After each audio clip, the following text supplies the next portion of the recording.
The Bible doesn't need to be rewritten, just need to be reread. We see the gospel hidden in the genealogy of Matthew. Are you ready to get digging? 1 Samuel 8:19-20. Nevertheless, the people refused to obey the voice of Samuel. Samuel speaks for God. Emotional damage. A Jericho harlot, that's prostitute. She was a prostitute. She's in the lineage.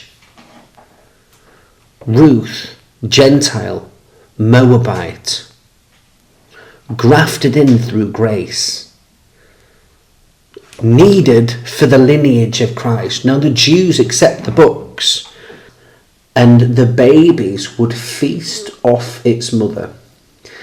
The worm would give its life for its children. They would eat it. When it died, it would produce a red dye that would stain all the babies that were underneath it. Welcome back to episode 2. I'm Adam King, and today we'll be capping off the genealogy. We'll be going to some very unusual things of why there's 4 women in Matthew's lineage, and it starts on Mary. Why there's a cat attacking my wires on the floor, and why my wife keeps pressing the printing button and making noise. But taking it back to reality, can we see the gospel from the first few words? Yes, we can. The genealogy itself is pointing to Christ. Let's start with a banger. It's very unusual as he starts with David and then Abraham. That's not chronological order. And why Pilate calls Jesus the King of the Jews. So if he is the King of the Jews, David is showing him as king, and Abraham is showing him as a Jew. But chronologically, you would have put Abraham first. So we see Abraham identifying him as a Jew, David showing him as a king. He goes into the exile 14 generations. It looks as though the messianic age is dead. Where's a king going to come out of? Isaiah 53:2. For he shall grow up before him as a tender plant, and a root out of dry ground. Isaiah 53:2. It's reaching. But let's add on this one. Isaiah 11:1. And there shall come forth a rod out of the stem of Jesse, David's father. A branch, capitalized, shall grow out of his roots. Perfect timing. Shall grow out of his roots. What first seemed dead has now sprung forth with new life. And when we see a branch, when we see a rod, it always makes us think of the rod of Aaron, where the tribes placed their rods in the tent of meeting, in the tabernacle, and Christ showed resurrection life. And the almond tree, the almond branch bud and produced almonds instantaneously the next day. God resurrected the dead branch. Oh, and Christ is the branch. Oh, and the King of the Jews died and was resurrected through the lineage. Oh, okay, you've just heard the gospel. The King of the Jews died and was resurrected. Through his death, burial, and resurrection. Hold up, wait a minute. As Paul said, if he did not raise from the dead, our faith is futile. That's not verbatim, that's off the top of my head. But we see the gospel hidden in the genealogy of Matthew. Are you ready to get digging? I am. I absolutely love the Bible. So what we're going to focus on is this. I am the root and the offspring of David. I am the resurrection and the life. And he that believeth in me, though he were dead, yet shall he live. And whosoever liveth and believeth in me shall never perish. I want you to chew the cud. I want you to meditate on the word. Watch this. Let's try this one on for size. Deuteronomy 23:2. And a bastard shall not enter into the congregation of the Lord, even to his 10th generation shall he not enter into the congregation of the Lord. Doubling down. Nice and simple. We got it. Now these are the generations of Phares. Phares beget Hezron, and Hezron beget Ram, and Ram beget Aminabad, and Aminabad beget Jason, and Jason beget Salmon, and Salmon beget Boaz, and Boaz beget Obed, and Obed beget Jesse, and Jesse beget David. The scepter shall not depart from Judah. Cool. King Saul was a Benjamite. Cool. So we see this being fulfilled through them. But we also see grace. Because in Deuteronomy 23:2, it says they will not enter into the congregation of the Lord through the law. But do we see the gospel? Do we see grace through the gospel? Who's Ruth? Ruth is a Moabite. Ruth entered into the congregation of the Lord as a Moabite. Now if we're to take this even further, I want you to show this one. King Saul, the tribe of Benjamin. King David, the tribe of Judah. And I want you to think about this. Man's ways and God's ways. We walk by spirit, not by sight. Welcome. 1 Samuel 8:4-5. Then all the elders of Israel gathered themselves together and came to Samuel unto Ramah. Samuel is the prophet, a great prophet by the way as well. And said unto him, Behold, thou art old, and thy sons walk not in thy ways. Now make us a king to judge us like all the nations. They wanted to be like the other nations. They didn't want Samuel over them. He couldn't pass on his prophetess, his mantle, to his sons as they're not walking in the way of the Lord. They wanted to be like the other nations. They didn't want God to rule over them. 1 Samuel 8:19-20. Nevertheless, the people refused to obey the voice of Samuel. Samuel speaks for God. And they said, Nay, but we will have a king over us. They will have a king over us. That we also may be like all the nations, that our king may judge us and go out before us and fight our battles. Who did all the stuff before? Who went before them? Who split the sea? Who led them out of Egypt as a pillar of fire? And you want a man made of flesh? So, 1 Samuel 16:1. And the Lord said unto Samuel, How long wilt thou mourn for Saul, seeing I have rejected him from reigning over Israel? Fill thine horn with oil. The little horn represents king. We ought to see that. Fill the horn with oil and go. I will send thee to Jesse the Bethlehemite, for I have provided me a king among his sons. Now let's break that down. The horn represents a king.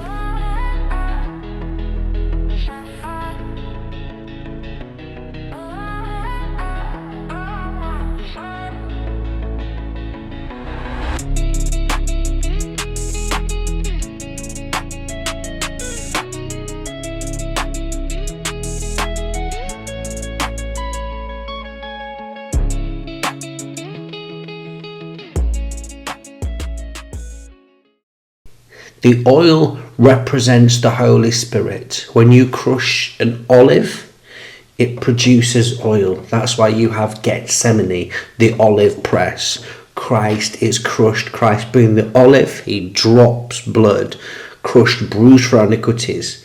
Christ produces the Holy Spirit. Okay? So we're seeing all these languages. We're going to learn this as we go along, how to break it down. I will send thee to Jesse. Remember the root out of Jesse? The Bethlehemite. Bethlehem? Bethlehemite? Cool. Okay. From the city of David? Okay. For I have provided me a king among his sons. Who has provided it? God has provided it.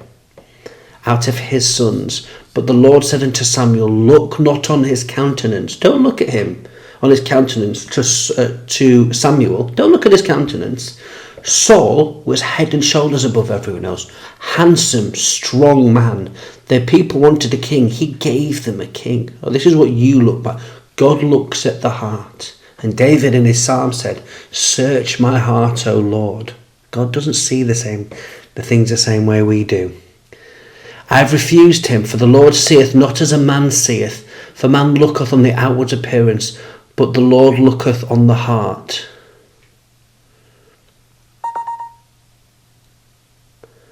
But the Lord said unto Samuel, look not on his countenance, nor on the height of his stature, because I have refused him. For the Lord seeth not as a man seeth, for a man looketh on the outward appearance, but the Lord looketh on the heart. So he's telling Samuel, hey, Samuel, I have picked David.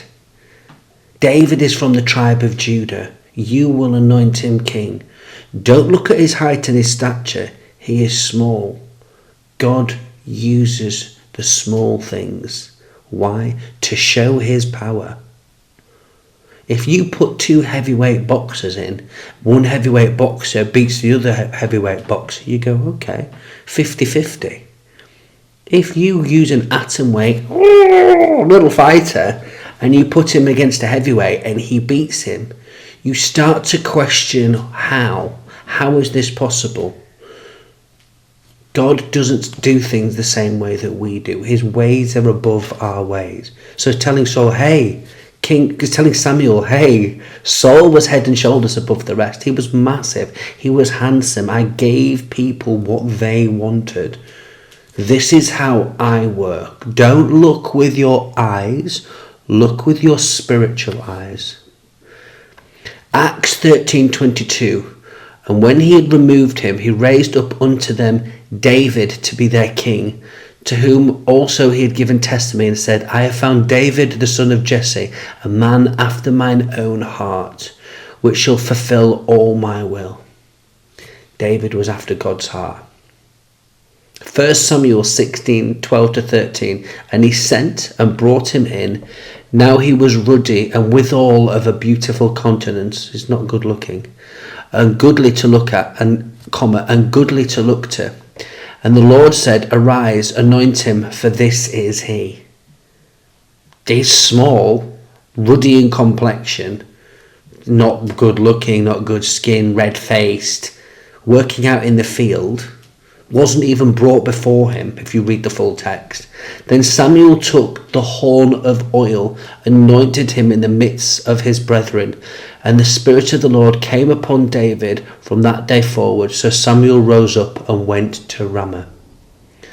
Now when we see the horn and the band, the kings would have little horns as well, just on their armband here, they'd wear them, just to show that they are a king. There's these little things that we miss out on here. And the Lord has sworn in truth, David, he will not turn from it. And of the fruit of thy body will I set upon thy throne. He will set upon his throne. And if thy children will keep my covenant and my testimony that I shall teach them, their children shall also sit upon thy throne forevermore. Christ is the root of David. This is the messianic lineage, showing that he is the messianic king. This is the genealogy. It's very important to the Jews that he fulfill this. This is why he's starting with it. Now, if you want to do an incredible Bible study, I'm going to tell you one thing. I'm going to give you what we call an Easter egg.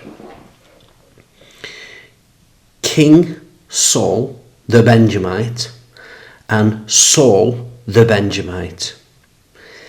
David of Judah and Apostle Paul.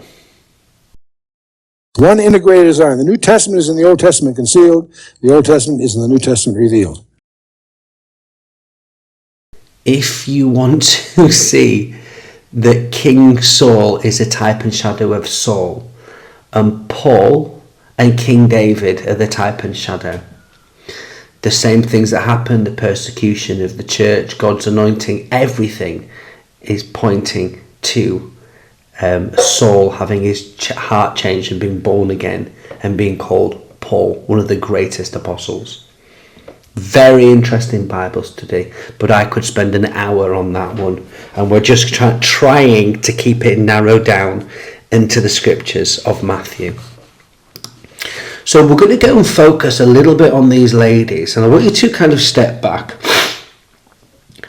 The lineage is through the male side, men all the way through, man, man, man, but it talks about 4 women. 4 women. Women in Matthew's genealogy: Tamar, Rahab, Ruth, and Bathsheba. And we finish with Mary. Now, why is this important? Tamar. Well, there's a scandal. Disguised as a prostitute, pregnancy by Judah. Cool. Lion of the tribe of Judah. The scepter shall not depart from Judah. That was her father-in-law. But she's in the genealogy. Rahab, Gentile, Canaanite, scandal. A Jericho harlot, that's prostitute. She was a prostitute. She's in the lineage. Ruth, Gentile, Moabite. Grafted in through grace. Needed for the lineage of Christ. Now the Jews accept the books. They need to understand who Christ is. And they will defend these ladies. Bathsheba. Bathsheba doesn't even get mentioned in the genealogy. She's the wife of Uriah. She's not even called by name. Gentile wife of Uriah. He was a Hittite. We don't know she was a Hittite, but she might have been. A scandal. Adultery with King David. Now, they're grafted into the lineage. They feature in this thing, and to a Jewish audience, they're thinking, that's a bit close to home, that one. But then we see the genealogy finishing on Jesus and his virgin birth. Oh, his virgin birth. Let me show you the quiet years of Jesus Christ and why this is important. Because it was prophesied. You ready to get your head blown? Sit back. Psalm 69. I become a stranger unto my brethren, an alien unto my mother's children, for the zeal of thine house hath eaten me up. This is quoted in the New Testament, aligning this with Christ. So your opinions don't matter. Certain churches, and we're going to do polemics by reading the text, certain churches will tell you that Mary was perpetual virgin. We're going to read the text. This is in the Psalms, prophesying, looking forward. Let's repeat this one again, because it's going to get very juicy. I become a stranger unto my brethren, an alien unto my mother's children. My mother's children. For the zeal of thine house hath eaten me up, and the reproach of them that reproacheth thee are fallen upon me. When I wept and chastened my soul with fasting, that was to my reproach. I made sackcloth also my garments, and I became a proverb to them. And they that sit in the gate speak against me, and I was the song of the drunkards. This is Jesus talking about his childhood. Oh, when the men sit at the gate, that's how they do formal business. That's how the elders of the village would communicate. You'll often see this language at the gate, go to the gate. Okay, I was the song of drunkards. I became a proverb to them. A proverb, something to learn from. She could have been stoned to death under the Levitical law. And here's Jesus midst the goody two-shoes, and when they get drunk, they sing songs about Mary and her bastard child that had out to wedlock. And all his other kids, they were married, they had them. But Jesus, the Son of God, Mary and your virgin birth. This was prophesied in Psalm 69. So from the Jewish mindset, Christ, when he was growing up, was mocked, used to fast, never sinned, used to fast and wear sackcloth, make sackcloth his garment, yeah? clothes that look bad, that have holes in them, sackcloth.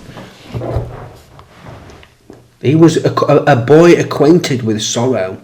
It was tough being Jesus. Really tough being Jesus. So Matthew in his genealogy has to change a mindset of people that have been singing about this boy's life and his mother in their genealogy to show that it was a virgin birth. To say, oh, you defend all of these other people. You sing songs mocking Christ in the village that he grew up in Bethlehem, which is the city of David, who was prophesied of the virgin birth. They have to defend Mary to show the Jews who they are. Do we see this fulfillment and this reason? Is this not the carpenter, the son of Mary, and the brothers of James and Jose and of Judah and of Simon? Are not his sisters here with us? Mark 6:3. Someone was missing there. Son of Mary and Joseph? No, virgin birth. Is this not the son of Mary? It wasn't the son of Joseph. So we really need to understand why these women are left in. Now we're going to focus in on Tamar. We could go all the way through, but it's very important we understand why women are in this genealogy. Tamar, Matthew 1:3. And Judas begat Pharez, and Pharez Zara, and Zara Tamar. And Perez begat Ezrom, and Ezrom begat Aram. And it says Pharez and Tamar of Perez and Zara of Tamar. It's bringing in a woman for some reason. Why? The Bible's perfect. Let us go into these things. Now, if you read on the text, Genesis 38, 6-30, you'll see the situation. But what I'm going to summarize for you is the three things that King Judah gave to Tamar to show who he was, to claim that lineage. Now, what happened is that her first husband displeased God and God killed him. The second one, through the Levant wedding, which is where you would take your brother's wife to wed and to have children and raise and give the child his name and carry on the lineage for him. Very important. It's called a Levant wedding. It's in the law. But he was spilling his seed, stopping her from having children, basically. And the third son he held back, so you must wait for him to grow up. What she did is disguised herself, and Judah took her and knew her, for want of a better word. So she's gone back into the genealogy to produce the line. Okay? Now what she kept is three things. And you're going to see everything. Remember? King Judah. The signet ring. And Pharaoh took off his ring from his hand and put it upon Joseph's hand and arrayed him in vestures of fine linen and put gold chains about his neck. Genesis 41:42. Esther 8:8. Write ye also for the Jews, as it likeneth you, and in the king's name, and seal it with the king's ring.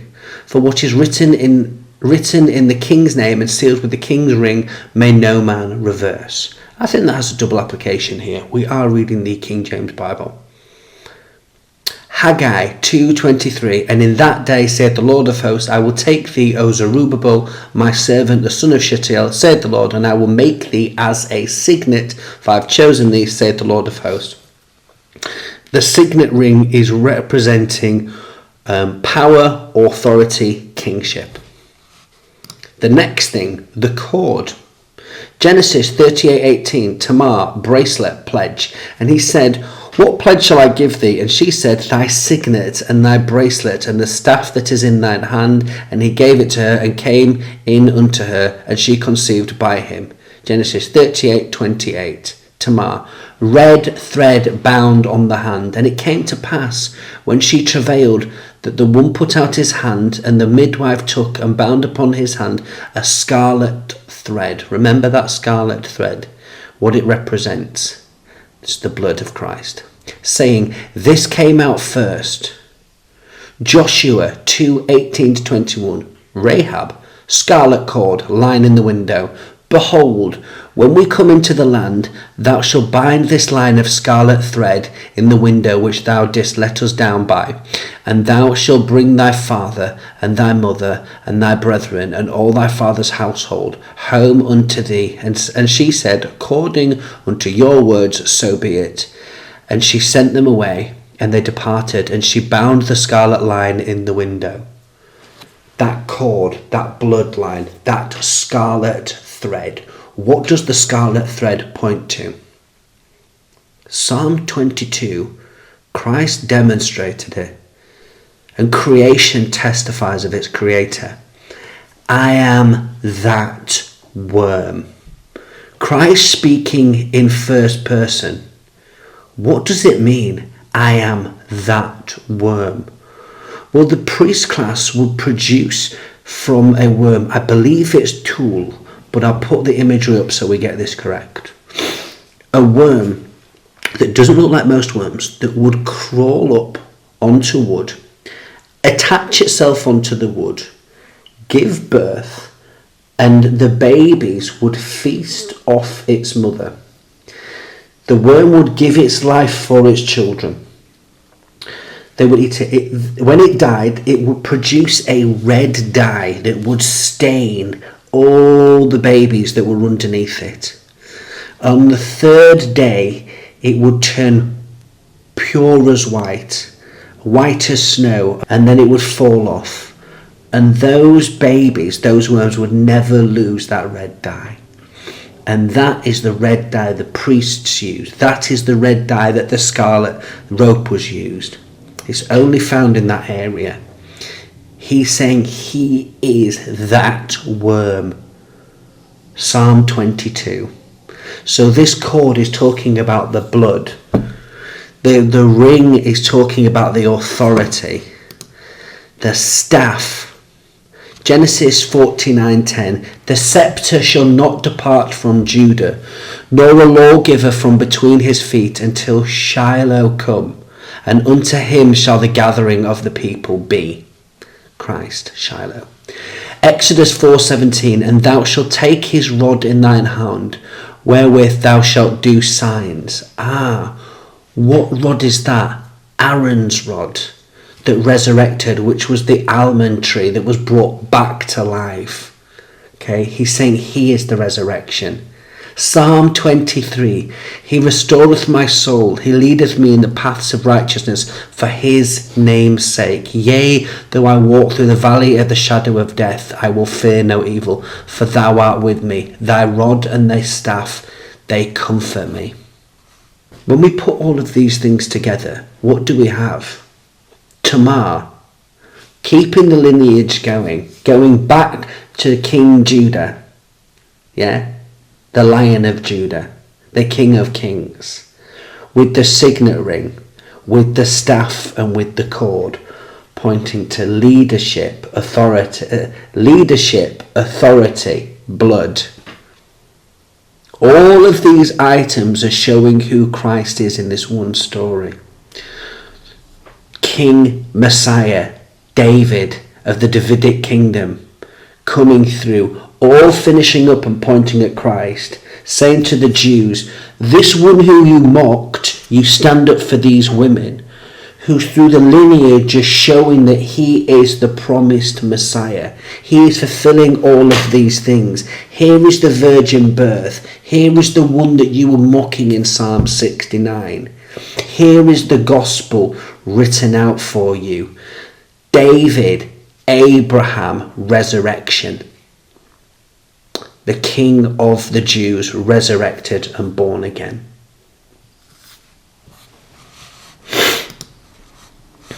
And it came to pass, as her soul was departing, for she died, she called his name Benoni.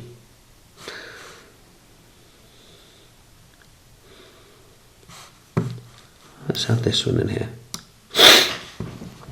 And let's have this one in here.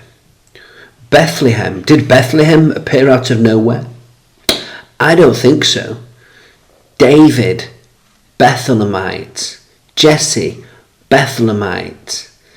The root of Jesse. Did Bethlehem appear out of nowhere? Are names important? Do you want to see the gospel again? Shall we flash the gospel in front of your eyes? Genesis 35:18.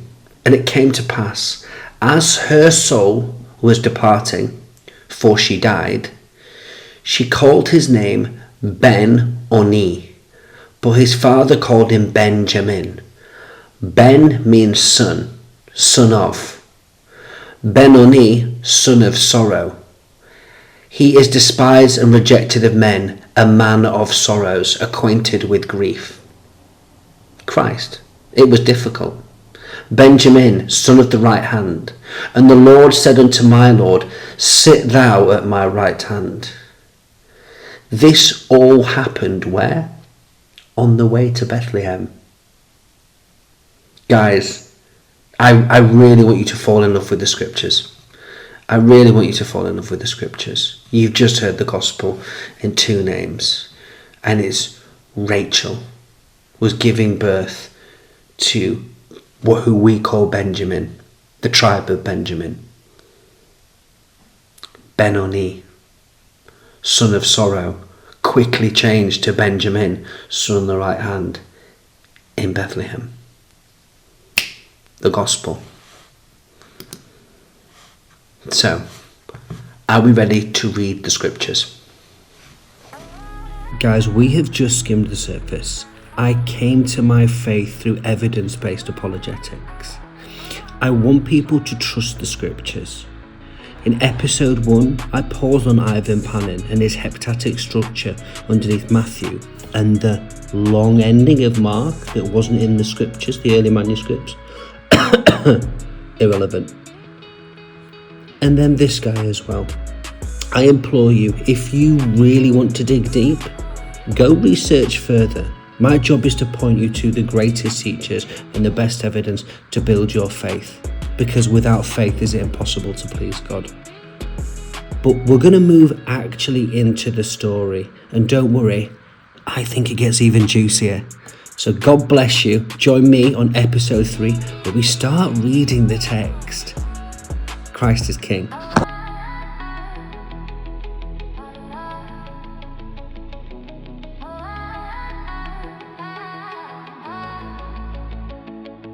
Jump right into the scriptures, walk as if you are there. See the verses sewn together, paint the picture so clear. Christ in his gospel in the text, every line got weight. Where the text talks loud and opinions get erased. You invited, the show about to begin, no disguise. Grab your pen and paper, step inside, open eye. Coast get battered, works get shattered. Church get farther from the lies, get schooled by truth that matters. Here I am, Lord, send me, so draw what you think. Pour yourself a drink, we sink below the surface. Underneath the ink, to reveal angels, truth eternal, divine names proclaim. Put his word above all, above every name. Leave your ego at the door, are you ready to explore? Depth of the book, saints lay down their lives for blood, bought truth, no retreat, no bend. If the call goes out, here I am, Lord, here I am, Lord. Send me, here I am, Lord. Ancient pages still alive when the spirit breathes. Sharper than a double edge, cutting doubts and knees. Not a sound by faith, not a watered down view. Every jot, every tittle still calling us through. History written in the ink of the slain. Prophets fell fire, apostles fell chains. Not chasing applause, I'm bending the knee. The truth needs a voice, you can send me. No crowd to impress, no crowd to defend. If the road gets dark, I don't need to put the word above all, above every name. Leave your ego at the door, are you ready to explore? Depth of the book, saints lay down their lives for blood, bought truth, no retreat, no bend. If the call goes out, hey, here I am, Lord, here I am, Lord. Send me, here I am, Lord. Yeah, not my will, not my pride, not my plan. Empty hands, open heart, here I stand. If it costs reputation, come for breath. I already died, I was buried in death. Yeah. Raised with Christ, now the mission's clear. Don't fear in the fire when the word is near. From the pulpit to the street, let the truth be free. If the light needs feet, Lord, send me. No applause, no stage, just obedience written on every page. No debate, no blame. You speak the word, I go away.